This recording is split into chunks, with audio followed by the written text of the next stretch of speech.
أعوذ بالله من الشيطان الرجيم بسم الله الرحمن الرحيم يوفون بالنذر ويخافون يوما كان شره مستطيرا۔ اولاً تمام قسم کی تعریفات، حمد و ثنا، عظمت، بڑائی و کبریائی، یکتائی و تنہائی، بادشاہی و شہنشاہی، وحدہ لا شریک، خالق کائنات، مالک ارض و سما کے لیے لائق اور سیبا ہے۔ بعدہ درود اور سلام نازل ہو تمام بھیجے گئے انبیاء کرام اور رسولان اعظام پر، خصوصاً بالخصوص سید الاولین والآخرین، امام المجاہدین والمتقین، امام ثقلتین و امام القبلتین و امام الحرمین و امامنا فی الدنیا و امامنا فی الآخرہ و امامنا فی الجنہ جناب محمد عربی صلی اللہ تعالی علیہ وسلم پر۔ اللهم صل على محمد وعلى آل محمد كما صليت على إبراهيم وعلى آل إبراهيم إنك حميد مجيد۔ اللهم بارك على محمد وعلى آل محمد كما باركت على إبراهيم وعلى آل إبراهيم إنك حميد مجيد۔ محترم بزرگوں، نوجوانوں، عزیز ساتھیوں اور خواتین اسلام، آج کی خطبہ جمعہ کا ٹاپک ہے ماہ رجب اور نذر و نیاز۔ دیکھیے میرے دوستو، جیسے جیسے زمانہ گزرتا جا رہا ہے، قیامت قریب ہوتی جا رہی ہے، آپ صلی اللہ تعالیٰ علیہ وسلم کا دور جیسے جیسے گزرتا جا رہا ہے، ویسے ویسے مسلمانوں کے اندر بدعات اور خرافات پھیلتی جا رہی ہیں۔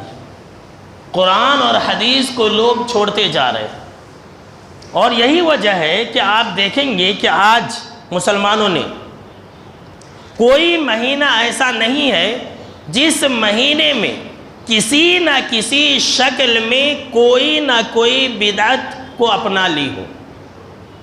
اگر محرم کا مہینہ آیا تو کہتے ہیں کہ یہ ماتم کا مہینہ ہے، سفر کا مہینہ آیا تو کہتے ہیں کہ یہ نحوست والا مہینہ ہے، یہ منحوس مہینہ ہے۔ ربیع الاول کا مہینہ آیا تو کہتے ہیں کہ یہ میلاد کا مہینہ ہے۔ ربیع الثانی کا مہینہ آیا تو کہتے ہیں کہ یہ جو ہے 11ویں شریف کا مہینہ ہے۔ رجب کا مہینہ آیا تو کہتے ہیں کہ یہ نذر و نیاز کا مہینہ ہے۔ شعبان کا مہینہ آیا تو کہتے ہیں کہ یہ بڑوں کی عید کا مہینہ ہے۔ اسی طرح سے شوال کا مہینہ آیا تو کہتے ہیں کہ یہ عقرب کے مہینے ہیں۔ غرض یہ کہ ہر مہینے میں کچھ نہ کچھ ایام اور کچھ نہ کچھ دنوں کو مسلمانوں نے بدعات اور خرافات سے جوڑ دیا۔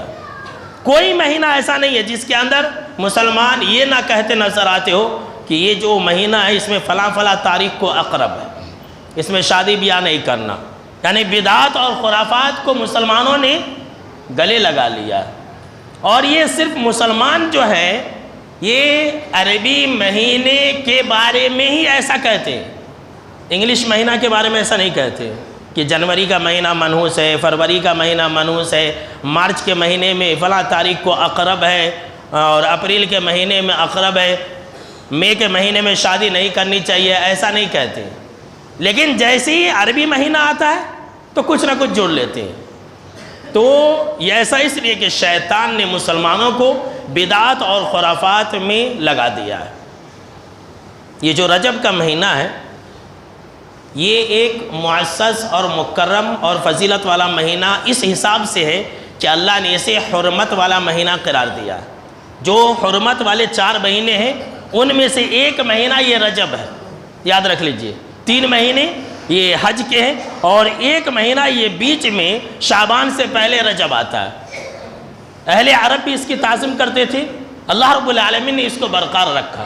اور یہ جو رجب کا مہینہ ہے یہ حرمت والا مہینہ ہے۔ اس کا مطلب یہ ہوا یہ جو حرمت والا مہینہ ہے نا، اس میں گناہ کرنے کی جو سزا ہے ڈبل ہے۔ سن لیجئے، اللہ نے قرآن مجید کے اندر فرمایا ہے کہ فَلَا تَظْلِمُوا فِيهِنَّ أَنفُسَكُمْ، یہ جو حرمت والے 4 مہینے ہیں ان میں سے ایک رجب ہے، ذوالقعدہ، ذوالحجہ، محرم، یہ 3 مہینے لگاتار ہیں۔ اس کے بعد یہ جو رجب ہے، اس مہینے میں تم اپنے آپ کے اوپر ظلم نہ کرو۔ اس کا معنی امام ابو قتادہ نے کہا کہ اس کا معنی یہ ہے کہ ان حرمت والے مہینوں میں نیکیوں کا اجر اور ثواب بڑھا دیا جاتا ہے، اور گناہ کی جو سزائیں وہ بڑھا دی جاتی ہے۔ اگر رجب کے مہینے میں کوئی انسان گناہ کرے گا، کوئی بدعت کرے گا، تو اسے ڈبل سزا دی جائے گی۔ اور یہ بھی اتفاق ہے کہ ان مہینوں میں بدعتیں کچھ زیادہ ہی کی جاتی ہے۔ محرم میں زیادہ کیا جاتا ہے، رجب کے مہینے میں بھی زیادہ کیا جاتا ہے۔ یہ جو رجب ہے، آپ نے یہ سن لیا کہ یہ حرمت والا مہینہ ہے، اور اس کے اندر قتل و قتال، لڑائی جھگڑے اور گناہ کرنا یہ ڈبل سزا کا باعث ہے۔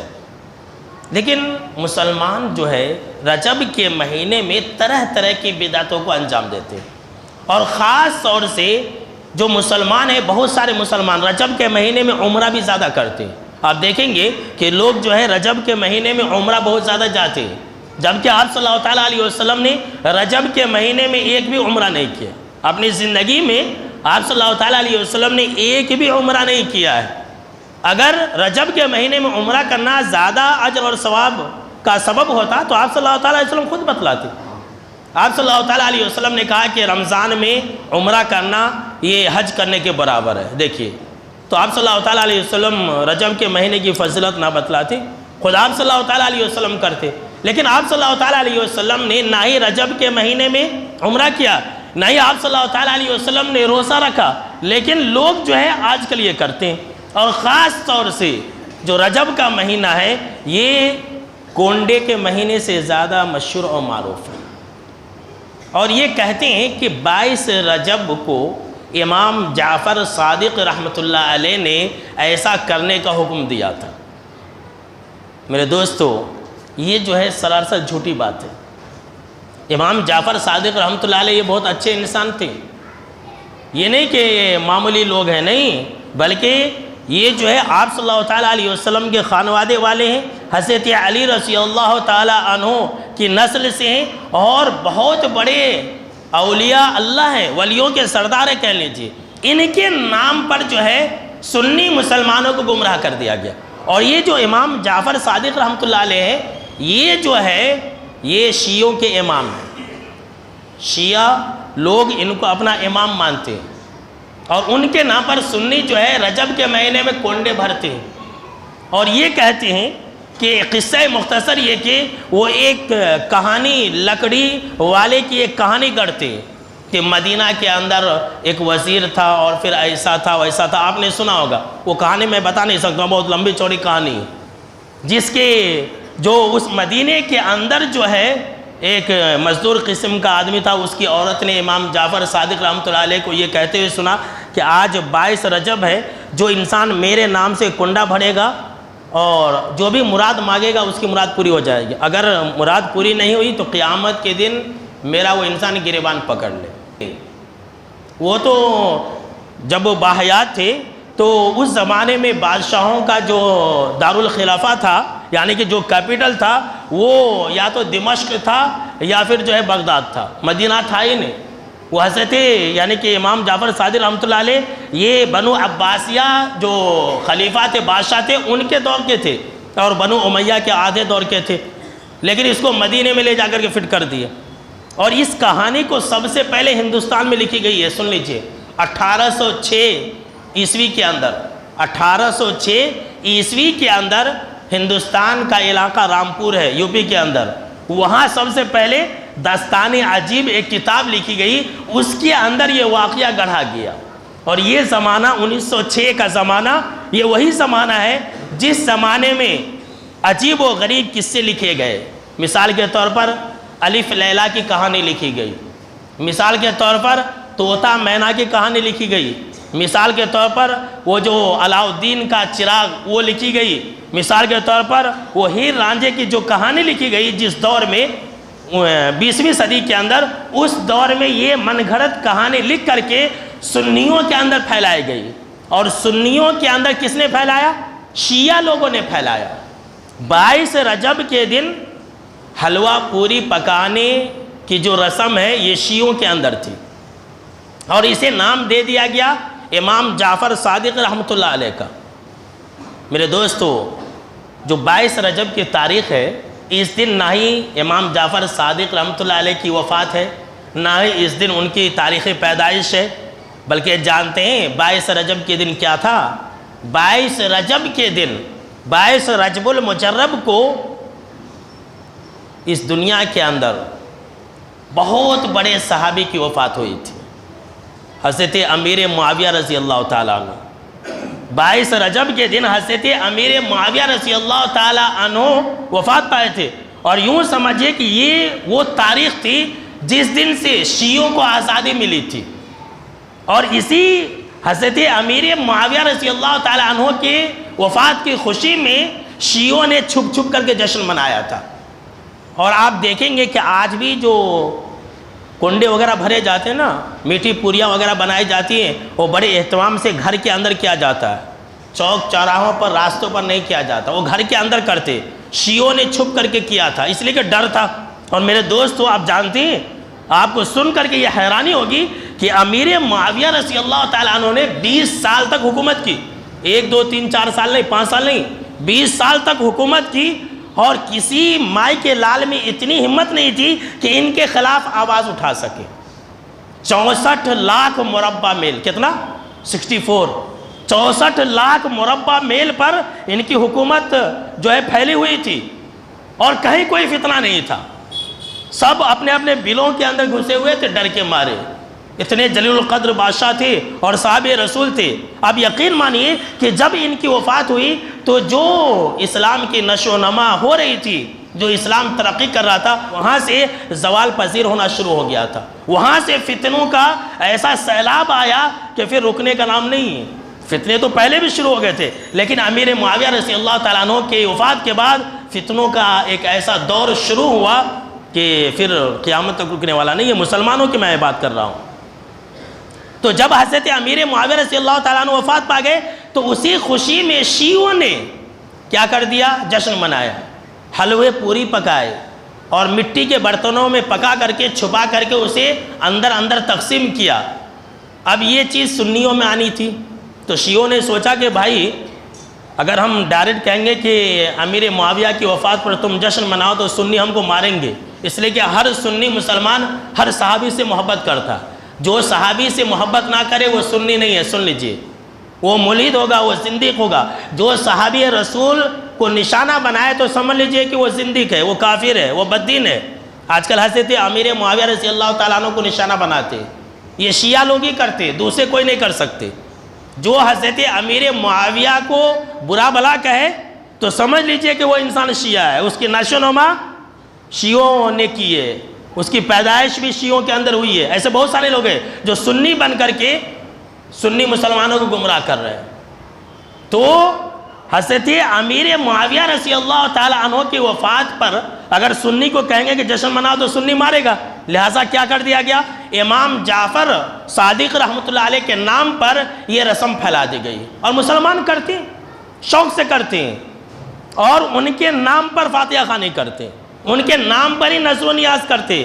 یہ نہیں کہ نذر ہم اللہ کے لیے کریں گے، نہیں، ان کے نام پر ہی کرتے ہیں، اور بضابطے جو ہے ان کے اندر یہ عقیدہ بیٹھا دیا گیا ہے، وہ قصے کہانی کے ذریعے، کہ جو انسان یہ نہیں کرے گا وہ انسان ہلاک و برباد ہو جائے گا، اس کی کاروبار بند ہو جائے گی۔ وہ لکڑ ہارے کی قصے کے اندر یہی سب ہے کہ بادشاہ کی بیوی نے ماننے سے انکار کر دیا تو اس کا جو شوہر تھا وہ جیل میں چلا گیا، جس نے مانا وہ بادشاہ بن گیا۔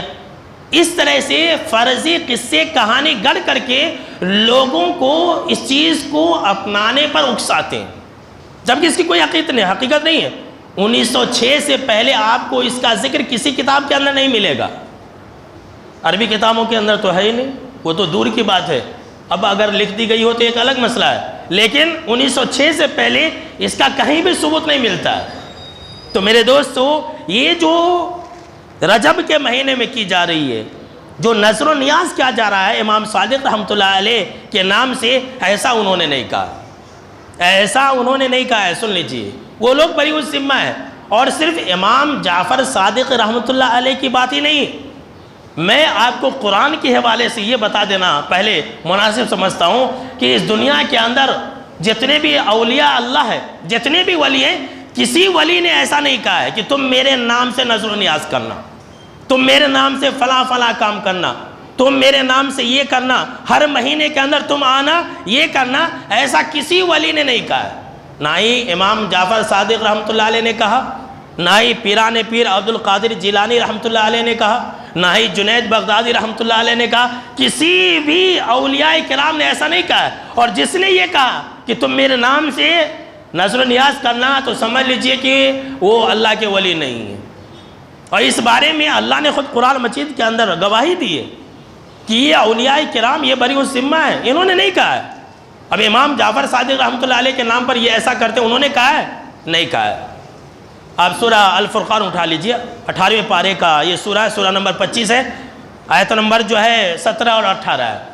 اللہ نے فرمایا قرآن مجید کے اندر کہ وَيَوْمَ يَحْشُرُهُمْ وَمَا يَعْبُدُونَ مِن دُونِ اللَّهِ فَيَقُولُ أَأَنْتُمْ أَضْلَلْتُمْ عِبَادِي هَؤُلَاءِ أَمْ هُمْ ضَلُّوا السَّبِيلَ، کہ جس دن اللہ رب العالمین ان کو جمع کرے گا، سب کو جمع کرے گا، اور ان تمام چیزوں کو جمع کرے گا جن جن چیزوں کی لوگ دنیا کے اندر پوجا پاٹ کیا کرتے تھے۔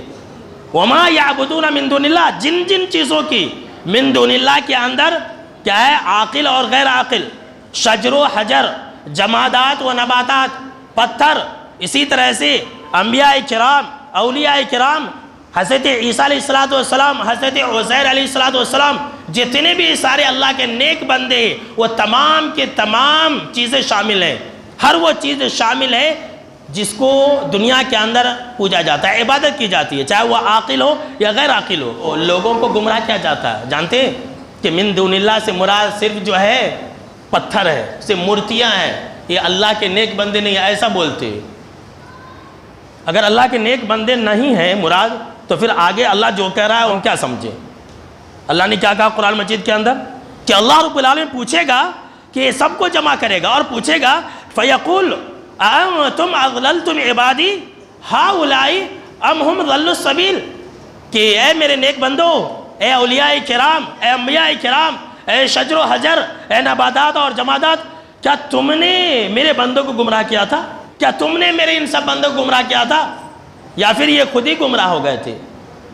سنیے قرآن مجید یہ گواہی دے رہا ہے، وہ سارے کے سارے لوگ کہیں گے، وہ سارے کی ساری چیزیں کہیں گے کہ قالوا سبحانک ما کان ینبغی لنا ان نتخذ من دونک من اولیاء۔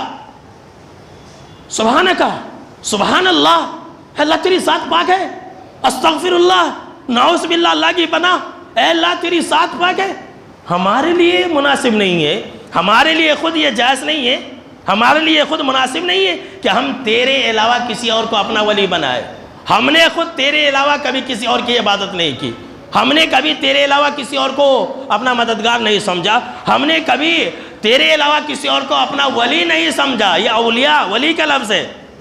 پھر ہم کیسے کہہ سکتے تھے کہ تم میری عبادت کرنا؟ اللہ رب العالمین گواہی دے رہا ہے کہ وہ سارے کے سارے چیزیں اور سارے کے ساری وہ چیزیں جن کی دنیا کے اندر عبادت کی جاتی تھی وہ کہیں گے وَلَكِن مَتَّعْتَهُمْ وَآبَاءَهُمْ حَتَّى نَسُوا الذِّكْرَ، لیکن اے اللہ دراصل بات یہ ہے کہ تو نے ان کو اور ان کے باپ داداؤں کو بہت مال اور دولت سے نوازا تھا، تم نے ان کو پیسہ بہت دیا تھا، حَتَّى نَسُوا الذِّكْرَ، یہاں تک کہ ان لوگوں نے تیری نصیحت کو بھلا دیا۔ وَكَانُوا قَوْمًا بُورًا، اور یہ لوگ ہلاک و برباد ہونے والے ہی لوگ تھے۔ اللہ کی پناہ دیکھیے، کہتے ہیں کہ من دون اللہ سے مراد صرف پتھر ہے، مورتیاں ہے۔ یہاں تو یہ اللہ رب العالمین نے گواہی دی کہ وہاں پر یہ ساری چیزیں، یہ اگر یہ مورتیاں ہیں، پتھر ہیں، تو پتھر کہاں اللہ کی عبادت کرنے والے، کہاں نماز پڑھتے پتھر؟ ہاں ذکر و اذکار کرتے ہیں، لیکن کیا پتھر یہ اللہ کو اپنا ولی بناتا ہے؟ کیا پتھر اللہ کو مدد کے لیے پکارتا ہے؟ یہاں تو وہ کہیں گے کہ اللہ ہم نے خود تیرے علاوہ کبھی کسی اور کو اپنا ولی نہیں سمجھا، اپنا مددگار نہیں سمجھا۔ جب ہم نے خود تیری عبادت کی تو ہم لوگوں کو اپنی عبادت کرنے کے لیے کیسے حکم دے سکتے ہیں؟ اللہ اکبر، یہ اللہ گواہی دے رہا ہے۔ تو اللہ رب العالمین نے کہا کہ وہ لوگ کہیں گے کہ مال اور دولت کی وجہ سے یہ سارے کے سارے لوگ شرک کے اندر مبتلا ہوئے، بدعت اور خرافات کو انجام دے رہے تھے۔ تو جو یہ شرک کی فیکٹریاں ہیں نا، یہ بدعات کی جو فیکٹریاں ہیں، اس میں سب سے بڑا ہاتھ مال و دولت کو ہوتا ہے۔ یہ سب پیٹ پالنے کے لیے کیا جاتا ہے، کھانے پینے کے لیے کیا جاتا ہے، یاد رکھ لیجئے جتنی بھی بدعتیں ہیں وہ سب کھانے پینے کے لیے کیا جاتا ہے۔ اسی لیے امام تاج الدین الفاکہانی رحمۃ اللہ علیہ فرماتے تھے کہ یاد رکھنا، بدعت اور اہل بدعت کی سب سے بڑی پہچان یہ ہے کہ ان کی ہمیشہ جو نظر ہوتی ہے وہ پیٹ پر ہوتی ہے، وہ کھانے پینے کی چیزوں کے پیچھے زیادہ بھاگتے ہیں، وہ ہر چیز میں کھانے پینے کو لے آتے ہیں۔ یہ بدعت کی پہچان ہے، یاد رکھ لیجئے۔ جہاں دیکھیے حلوہ پوری، اور وہ بھی میٹھی میٹھی چیزیں، اور اس میں بھی حدیث کو فٹ کر دیتے، اور نذر و نیاز اور منتی اور بکرے یہی سب ہوتے ہیں اور کچھ بھی نہیں ہوتا ہے۔ تو یہ جو نذر و نیاز ہو رہا ہے، یہ جو نذر و نیاز ہے میرے دوستو، یہ ایک عبادت ہے، سن لیجئے۔ یہ صرف اور صرف اللہ کے لیے ہونی چاہیے، کسی غیر کے لیے آپ نہیں کر سکتے۔ اگر کوئی انسان یہ کہہ رہا ہے کہ میرا کام ہو گیا تو میں فلاں آدمی کے لیے روزہ رکھوں گا، میں فلاں پیر صاحب کے لیے روزہ رکھوں گا، تو انسان غلط کر رہا، حرام کام کر رہا۔ اور تعجب تو اس بات کے میرے دوستو کہ فقہ کی کتابوں کے اندر بھی یہ بات لکھی ہوئی ہے، فقہ کی کتابوں کے اندر بھی یہ بات لکھی ہوئی ہے کہ غیر اللہ کے لیے نذر و نیاز ماننا یہ حرام ہے۔ ابھی میں آپ کو بتلاؤں گا، میں لکھ کر کے لایا ہوں، پروف آپ کو بتلاؤں گا میرے دوستو۔ تو یہ جو نذر و نیاز ہے، یہ جو ہے صرف اور صرف اللہ کے لیے عبادت ہے۔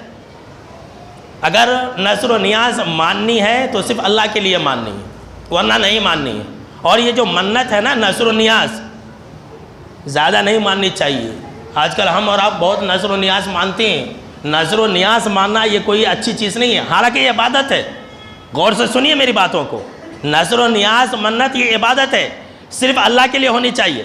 اگر کوئی انسان مانے تو صرف اللہ کے لیے مانے کہ اے اللہ اگر تو نے میرا یہ کام کر دیا تو میں 2 رکعت نماز پڑھوں گا، میں تیرے نام پر غریبوں کو بکرا کھلاؤں گا، میں تجھے خوش کرنے کے لیے جا کر کے عمرہ کروں گا، حج کروں گا، یہ صحیح ہے۔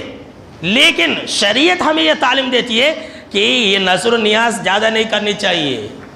جی ہاں، سن لیجئے، لوگ مانتے ہیں، یہ منع ہے، آپ صلی اللہ علیہ وسلم منع کیا کہ دیکھو تم نذر و نیاز زیادہ نہ کیا کرو۔ نذر و نیاز سے آپ صلی اللہ علیہ وسلم منع کیا اور کہا کہ یہ جو نذر و نیاز ہے یہ تقدیر کو نہیں بدل سکتی ہے۔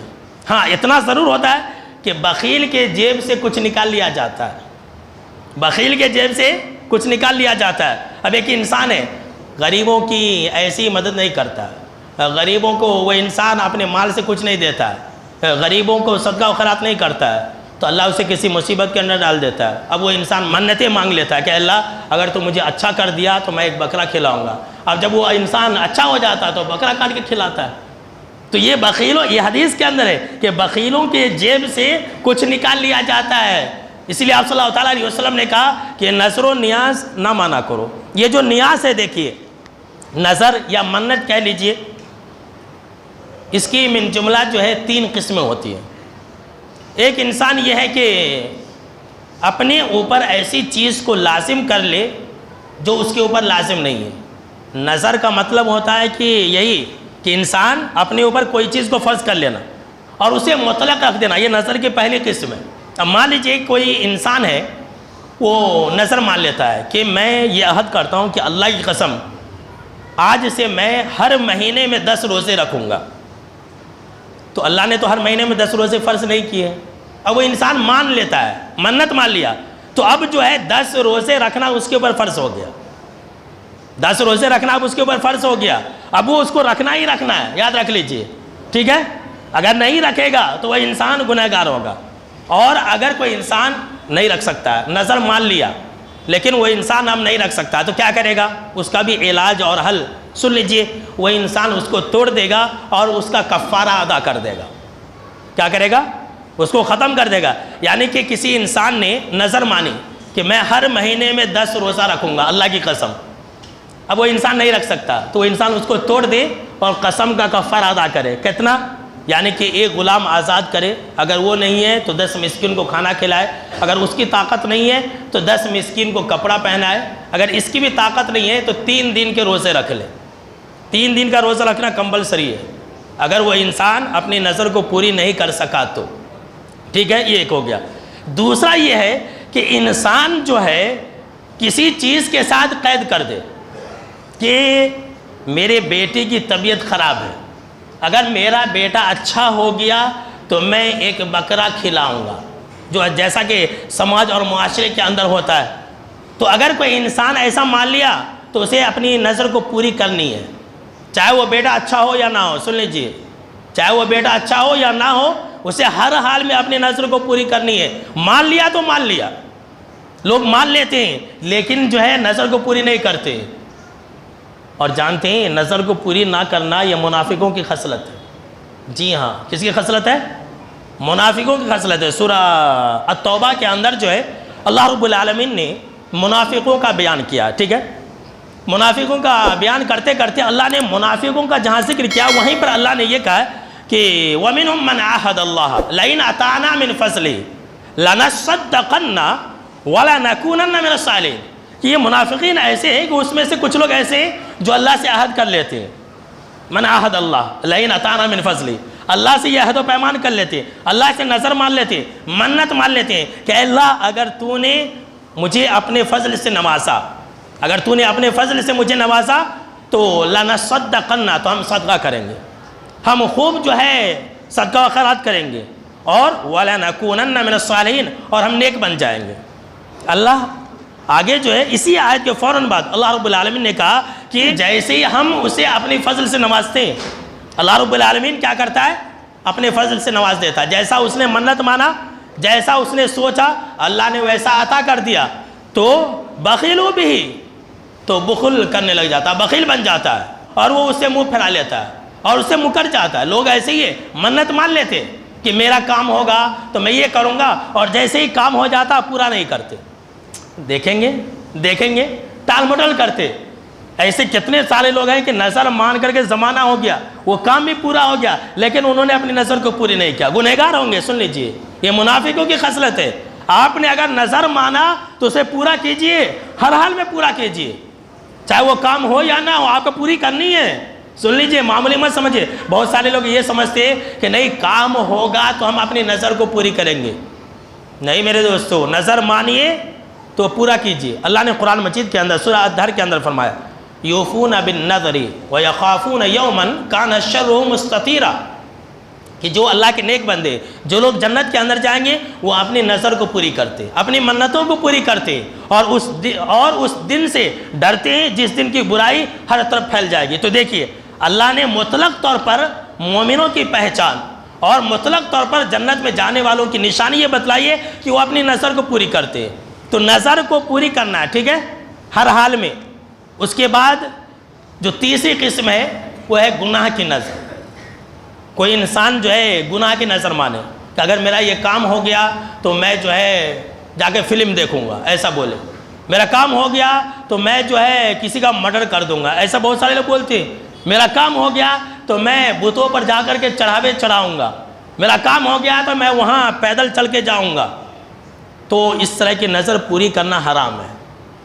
اما عائشہ رضی اللہ تعالیٰ عنہ راوی حدیث سے کہتی ہے کہ آپ صلی اللہ تعالیٰ علیہ وسلم نے فرمایا کہ جو انسان نظر مانے تو اس کے لیے ضروری ہے کہ وہ اللہ کی اطاعت کی نظر مانے۔ اگر ماننی ہے تو ویسے تو نہیں ماننی چاہیے، اور اگر ماننی ہے تو انسان اللہ کی اطاعت کی، نیکی کی نظر مانے، اور اگر کسی انسان نے گناہ کی نظر مانی، اللہ کی نافرمانی کی نظر مانی، تو وہ انسان اس کو پورا نہ کرے لیکن قسم کا کفارہ دے گا۔ مان لیجئے کہ کسی انسان نے کچھ نظر مان لیا کہ اگر میرا یہ کام ہوگا تو میں آج سے نماز ہی نہیں پڑھوں گا، ایسے لوگ بھی یہ بولنے والے۔ کسی نے یہ مان لیا کہ اگر میرا کام ہوگا تو میں فلاں جگہ جو ہے پیدل چل کر کے جاؤں گا۔ بہت سارے لوگ وہ پیدل چل کر کے جو ہے نا حج بھی کرنے جاتے، یہ سب بیوقوفانہ والی بات ہے، اپنی شہرت کے لیے کرتے۔ یہ پیدل چل کر کے حج کرنا کوئی نیکی نہیں۔ ایک مرتبہ آپ صلی اللہ علیہ وسلم نے دیکھا کہ ایک انسان ہے وہ پیدل جا رہا ہے حج کے لیے، آپ صلی اللہ علیہ وسلم بھی حج میں تھے اور اس کے بچوں نے اسے سہارا دیا ہے۔ تو آپ صلی اللہ علیہ وسلم نے پوچھا کہ بھائی یہ کون انسان ہے جو ایسے ہی چل رہا ہے؟ تو کہا اس نے منت مانی ہے، نظر مانی ہے کہ پیدل حج کرے گا۔ تو آپ صلی اللہ علیہ وسلم نے کہا کہ اسے کہو سواری پر بیٹھ جائے، یہ پیدل چلنا یہ کوئی نیکی نہیں ہے، پیدل چل کر کے حج کرنا یہ کوئی نیکی نہیں ہے، یہ منت ہی غلط ہے۔ ایک آدمی کو آپ صلی اللہ علیہ وسلم نے دیکھا کہ آپ صلی اللہ علیہ وسلم خطبہ دے رہے تھے تو دیکھا کہ ایک انسان دھوپ میں کھڑا ہے، تو کہا کہ یہ انسان دھوپ میں کیوں کھڑا ہے، یہ حدیثوں کے اندر ہے۔ تو بتایا گیا کہ اللہ کے نبی اکرم و مکرم صلی اللہ علیہ وسلم اس نے نظر مانی ہے کہ میں دھوپ میں ہمیشہ رہوں گا، کسی سے بات نہیں کروں گا، میں سائے میں نہیں جاؤں گا۔ تو آپ صلی اللہ علیہ وسلم نے کہا کہ اسے کہو کہ اندر آ جائے، یہ سب کوئی نظر نہیں ہے، بیکار کی چیز ہے۔ تو آج کل لوگ بھی ایسی نظر مانتے، اگر کوئی انسان گناہ کی چیزوں میں نظر مانا ہے، گناہ کی چیزوں میں اگر نظر مانا ہے تو اسے پوری نہیں کرے گا، لیکن ہاں قسم کا کفارہ دے گا۔ جی ہاں، سن لیجئے، اس لیے کہ اس نے غلط نظر مانی، لہٰذا وہ کیا ہے، کفارہ ضرور دے گا، 3 روزے رکھے گا، 10 مسکین کو کھانا کھلائے گا، یا 10 مسکین کو کپڑے پہنائے گا، یا پھر جو ہے وہ انسان کیا کرے گا، ایک غلام آزاد کرے گا۔ یا اسی طرح سے میرے دوستو، کوئی انسان جو ہے ایسی چیز کی نظر مانے جو اس کی طاقت میں نہیں ہے، ایسی چیز کی نظر مان لیا کہ جو اس کی طاقت ہی میں نہیں ہے۔ مان لیجیے کوئی انسان نظر مان لیا کہ اگر اللہ نے میرا یہ کام کرا دیا تو میں جو ہے کیا کروں گا کہ پورے آدونی والوں کو کھلاؤں گا۔ اب یہ انسان کے بس میں پورے آدونی والوں کو کھلانا نہیں کھلا سکتا، اس کے طاقت سے باہر ہے۔ کوئی انسان آدونی والا جو ہے وہ منت مان لے کہ میرا کام ہو گیا تو آدونی سے میں پیدل جو ہے حج پر چلے جاؤں گا، یہ اس کے طاقت میں نہیں ہے، تو ایسی نظر بھی پوری نہیں کرنا ہے۔ ایسی نظر کے اندر بھی کوئی نیکی نہیں ہے، کوئی خیر نہیں ہے جس کی انسان کے پاس طاقت نہ ہو، لیکن وہ انسان بھی اپنی نظر کو توڑ کر کے وہ انسان بھی قسم کا کفارہ دے گا۔ تو میرے دوستو، میں یہ کہہ رہا تھا کہ آپ صلی اللہ تعالیٰ علیہ وسلم نے نظر ماننے سے منع فرمایا، اور یہ کہا کہ یہ جو نظر ہے یہ تقدیر کو نہیں بدل سکتی ہے، یہ نظر ماننا مکروہ ہے۔ پہلے تو آپ یہ جان لیں کہ نظر ایک عبادت ہے، اگر کوئی انسان مانے گا تو صرف اللہ کے لیے مانے گا کہ اللہ اگر تو میرا یہ کام کرا دے گا تو میں یہ کام کروں گا، وہ مالی عبادت میں آ گیا۔ ہر حال میں اللہ کے لیے ماننا ہے، اگر کوئی انسان غیر اللہ کے لیے مانتا ہے تو شرک ہوگا، کفر ہوگا۔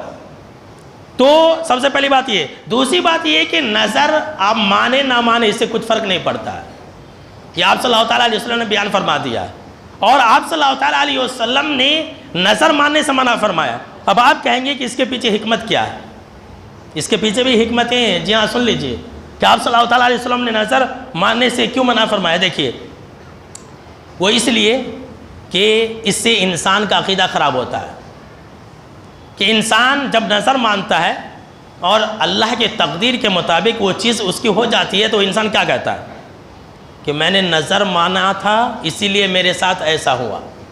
اللہ کے اوپر وہ انسان بھروسہ نہیں رکھتا، وہ نظر کے اوپر بھروسہ رکھتا ہے، تو یہ عقیدہ خراب ہو رہا ہے۔ اس لیے آپ صلی اللہ تعالیٰ علیہ وسلم نے اپنی امت کو کہا کہ تم نظر مت مانو، نظر سے منع فرمایا، حالانکہ ایک جائز چیز ہے۔ دوسری چیز کیا ہے کہ ایک انسان جو ہے گویا کہ اللہ رب العالمین کو یا پھر اللہ رب العالمین کی عبادت و بندگی جو کر رہا ہے وہ اللہ رب العالمین کو لالچ دلا رہا ہے۔ اس کے اندر یہ خرابی ہے کہ اللہ یہ جو ہے فلاں فلاں چیز ہے تو اس کی وجہ سے میری طبیعت کو ٹھیک کر دے، تو یہاں پر بھی یہ خرابی ہے۔ حالانکہ اللہ کسی کا محتاج نہیں ہے، اللہ بھائی کسی کا مال کا محتاج ہے، اللہ کسی کے بکرے کا محتاج ہے۔ اللہ ہم کو بولتا ہے کیا تم آؤ نماز پڑھنے کے لیے تو کچھ دو، اللہ تو خود رزاق ہے، وہی روزی دینے والا ہے۔ تو اس کے اندر یہ بھی ایک خرابی ہے کہ انسان جو ہے اللہ رب العالمین کے بارے میں یہ سوچ رہا ہے کہ اللہ کے نام پر ہم کچھ دیں گے تبھی اللہ ہمارا کام کرے گا، ورنہ نہیں کرے گا۔ اسی لیے آپ صلی اللہ تعالیٰ علیہ وسلم نے اس بات سے منع فرمایا میرے دوستوں کہ تم نظریں نہ مانا کرو۔ اس کے بعد تیسری بات اس سلسلے میں یہ ہے جو حکمت ہے کہ نظر نہ مانا کرو، آپ صلی اللہ تعالیٰ علیہ وسلم کا جو حکم ہے اس کے پیچھے ایک حکمت یہ بھی ہے کہ لوگ جو ہے ایک انسان کی زندگی میں اس نظر کو بہت ہی پاورفل سمجھ لیتے ہیں، اور یہ سمجھتے ہیں کہ اس نظر کے اندر تاثیر ہے، اس نظر کے اندر طاقت اور قوت ہے کہ آپ نظر مانیں گے تو آپ کا کام ہو جائے گا۔ بولتے کہ نہیں بولتے؟ تو اللہ کے پاس سے ایک انسان کا ایمان بھی ہٹ جا رہا ہے۔ ایسا بہت سارے لوگ کہتے ہیں کہ نظر ماننے سے جو ہے تقدیر پلٹ جاتی ہے، میں نے نظر مانا تو میری ساری مراد پوری ہو گئی۔ بولتے کہ نہیں بولتے؟ تو یہی تو غلط ہے۔ آپ دعا کیجئے، ہم نظر کیوں مانتے ہیں؟ آپ دعا کیجئے، نظر سے کچھ نہیں ہوگا لیکن دعا سے تقدیر پلٹ جاتی ہے، یہ حدیث ہے۔ یہ آپ صلی اللہ تعالیٰ علیہ وسلم نے کہا ہے کہ کہ نظر سے کچھ نہیں ہوتا ہے، نظر نہ مانا کرو، وہیں پر آپ صلی اللہ تعالیٰ علیہ وسلم نے یہ بھی تعلیم دی کہ تم دعائیں مانگا کرو، اس لیے کہ دعا کرنے سے تقدیر پلٹ جاتی ہے۔ تو نظر کے بارے میں جو ضروری باتیں تھی آپ نے سن لیا کہ منت اور نظر یہ کیا چیز ہے۔ اب آئیے میرے دوستو، میرے خطبہ جمعہ کا ایک جو سب سے اہم حصہ ہے کہ یہ جو نظر و نیاز ہے غیر اللہ کے لیے کرنا، یہ تو فقہ حنفی کے اندر بھی حرام، لوگوں کو بتاتے نہیں ہیں، لوگوں کو گمراہ کرتے۔ اب دیکھیے جو فقہ حنفی ہے اس کے اندر جو ہے یہ باتیں لکھی ہوئی ہے، اور ایک دو کتاب نہیں بلکہ کئی کتابوں کے اندر یہ بات لکھی ہوئی ہے۔ اب دیکھیے ایک حنفی عالم ہے علامہ شامی حنفی رحمۃ اللہ علیہ، انہوں نے اپنی کتاب کے اندر فتاوی شامی جلد 2 صفحہ نمبر 128 کے اندر لکھی ہوئی ہے۔ اسی طرح سے فتاوی عالمگیری آپ نے نام سنا ہوگا، اس کے اندر بھی جلد 1 صفحہ نمبر 216۔ اسی طرح سے البحر الرائق یہ بھی فقہ کی کتاب ہے، جلد 2 صفحہ نمبر 298۔ حالانکہ قرآن حدیث کی بات ہی کافی ہے، لیکن کچھ ایسے ہمارے احباب بھی ہیں جو فقہ حنفی کو مانتے ہیں اور اس کو سنتے ہیں، تو میں ان کی جانکاری کے لیے باتیں بتلا رہا ہوں۔ دیکھیے کہ فقہ حنفی کے اندر یہ بات لکھی ہوئی ہے۔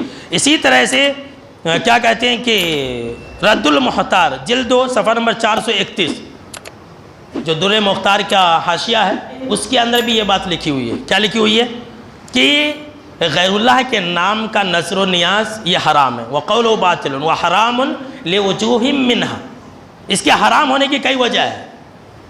جو کنڈے وغیرہ بھرتے نا، یہ میں بتلا رہا ہوں کہ غیر اللہ کے نام کے نظر و نیاز کرنا، امام جعفر صادق رحمۃ اللہ علیہ نے کہا ہی نہیں ان کے نام سے نظر و نیاز کرنا یہ حرام ہے۔ اس کے حرام ہونے کی وجہ کئی وجہ ہے۔ نمبر 1 انہ نظر، ایک نظر ہے، ٹھیک ہے، یہ نظر ہے لا تکون لمخلوق، مخلوق کے لیے جائز نہیں ہے۔ دیکھیے جو آپ صلی اللہ تعالیٰ علیہ وسلم نے کہا تھا وہی باتیں یہاں کہی جا رہی ہے۔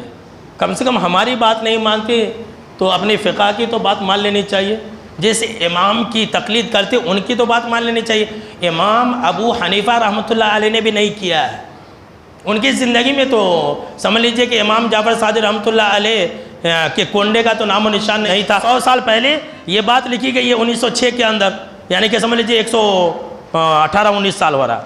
تو کہتے ہیں کہ مخلوق کے لیے نظر جائز نہیں ہے، لا یجوز لأنہ عبادت، اس لیے کہ نظر عبادت ہے، اور یہ عبادت جو ہے کسی مخلوق کے لیے جائز نہیں ہے۔ دیکھ فقہ کی بات ہے۔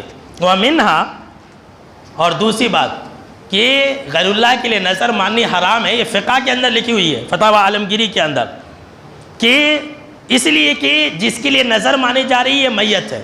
امام جعفر صادق رحمۃ اللہ علیہ کے نام سے نظر مانی جا رہی ہے، یہ کیا ہے، مر چکے ہیں۔ والمیت لا یملک منہا، کہتے ہیں کہ جو میت ہے اس کو کسی چیز کا اختیار نہیں ہوتا ہے۔ اللہ اکبر، لوگوں کو کتنا بیوقوف بناتے کہ میت کے پاس ہر ایک چیز کا اختیار ہوتا ہے۔ فقہ کی کتاب کے اندر یہ بات لکھی ہوئی ہے کہ میت کو کسی چیز کا اختیار نہیں ہوتا۔ یہ عربی عبارت ہے کہ والمیت لا یملک، کہ میت کو کسی چیز کا اختیار نہیں ہوتا، وہ صاحب اختیار نہیں ہوتا ہے۔ وہ کہتے ہیں کہ منہا، اور یہ اس لیے کہ نظر ماننے والا یہ عقیدہ رکھ لیتا ہے کہ ان المیت یتصرف فی الامور، کہ وہ جو میت ہے وہ کائنات میں اللہ کی مدد کرتا ہے۔ یہ نظر و نیاز کرنے والے لوگ یہی تو سمجھ لیتے ہیں کہ بھائی یہ بھی مدد کرتے ہیں، یہ بھی دنیا چلا۔ دیکھیں میرے دوستو، لوگوں کو کتنا گمراہ کیا جاتا ہے فقہ کے نام پر، امام ابو حنیفہ رحمۃ اللہ علیہ کے نام پر کتنا گمراہ کیا جاتا ہے، حالانکہ انہوں نے ایسا نہیں کہا، وہ بری الذمہ ہے۔ امام جعفر صادق رحمۃ اللہ علیہ بھی بری الذمہ ہے، اور یہ کہتے ہیں کہ وہ اعتقاد و ذالک کفر، اور ایسا اعتقاد رکھنا یہ کفر ہے۔ تو میرے دوستو پتہ یہ چلا کہ جو نظر ہے یہ صرف اور صرف اللہ کے لیے ہونی چاہیے، اور غیر اللہ کے لیے اس کو انجام دینا یہ کفر ہے۔ یہ قرآن اور حدیث اور فقہ کی کتابوں سے ثابت ہے۔ اب آئیے آخر میں ایک شعر کو سنا کر کے میں اپنی بات کو ختم کر دیتا ہوں۔ آج کل کے مسلمانوں کی جو حالت ہے، کسی شاعر نے کہا کہ روزہ نماز نہ حج و زکوٰۃ، روزہ نماز نہ حج و زکوٰۃ، سمجھتے ہیں رسموں میں اپنی نجات۔ آج کل کے مسلمانوں کی حالت ہے، نماز نہیں پڑھیں گے، روزہ نہیں رکھیں گے، حج نہیں کریں گے، بس یہ سب رسمہ کر لیے تو ہمیں جنت میں چلے جاتے۔ اور بولتے بھی وہ نماز پڑھنے والے لوگ جنت میں نہیں جاتے، ہمیں جاتے جنت میں۔ جو ناچنے گانے والے لوگ ہیں، جو داڑھی مڈانے والے لوگ ہیں، جو یہ سب کرنے والے لوگ ہیں، وہی جاتے جنت کے اندر۔ شیطان نے کتنا گمراہ کر دیا۔ گزارے افسانوں میں راتیں تمام، رات بھر افسانے پڑھتے، رات بھر قصے کہانیاں پڑھتے ہیں، سناتے ہیں، کیسی کیسی کتابیں سماج اور معاشرے کے اندر ہم اور آپ دیکھتے ہیں۔ کہا شاعر نے کہ گزارے افسانوں میں راتیں تمام، نہ لے ہاتھ میں پر اللہ کا کلام۔ اس کلام سے کچھ مطلب ہی نہیں لوگوں کو، بس افسانوی باتوں پر زندگی گزار رہے، تو کتنی سچائی بھری باتیں۔ تو میرے دوستو پتہ ہی چلا، پوری تقریر کا خلاصہ آپ لوگ سن لیجئے کہ یہ جو نذر و نیاز ہے ایک عبادت ہے، اور یہ عبادت صرف اور صرف اللہ کے لیے جائز ہے، کسی اور کے لیے جائز